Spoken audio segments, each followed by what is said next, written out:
Assalomu alaykum qadrdonlarim, bormisizlar? Bugun sizlarga xudo xolasa yana joy sotiladi temasida videorolik etamiz. Bizning manzilimiz Qazaras tumanida, shunday Al-Xorazmiy mahalla desak bo'ladi. 269-Sho'ra idora, aynan shuda Al-Xorazmiy ko'chasining Sho'ra idorasi shuda joylashgan. Shuning yon tomonidan giramiz hozir. Beyanımıza qarayda olsak, chap qo'limizda hozir Leon kafe turibdi. Do'rg'a o'tsak Bobur to'yxona, o'zimiz Qazaras tekstil, olsun Xalq banki, davlat idoralari shuda joylashgan. Beyanimiz sentra chiqib ketaverish, bilasizlar. Sentra chiqib ketaverish, ko'na muzika maktabi ham chap qo'limizda joylashgan edi. Yapeskasi shuda. Inabeda 21-sonlimi, 22-sonli maktab ham bor axir. Hamid Olimjon shudami? Ana, endi men hozir to'g'ri giraman-na, bu yerda neda joylashgan manzilimiz shuni ham aytib beraman. Shu xot bo'ylab girasizlar. 10 sotik mesta dedilar. Plus minus shunga yaqin boradi, 10 sotikka. Sal kamiz bo'lishi mumkin, lekin shunga yaqin boradi dedilar. Sho'ra idora shuda joylashgan. 269-sonli Al-Xorazmiy mahallasi tayanch punkti dedi. Sho'ra idora emas, bak shu. Sho'ra idora. Yine darvozadan girsak şu chap qo'limiz yana 10 kat joy dedilar.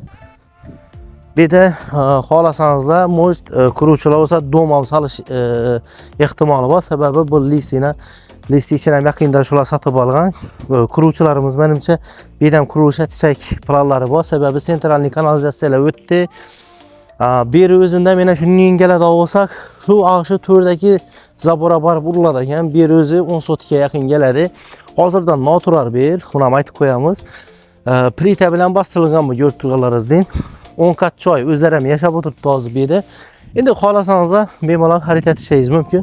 Bu chetki qatordan o'zlarining mestasi bor, plashatkasi bor. Keladi olsak, ko'rib borasizlar.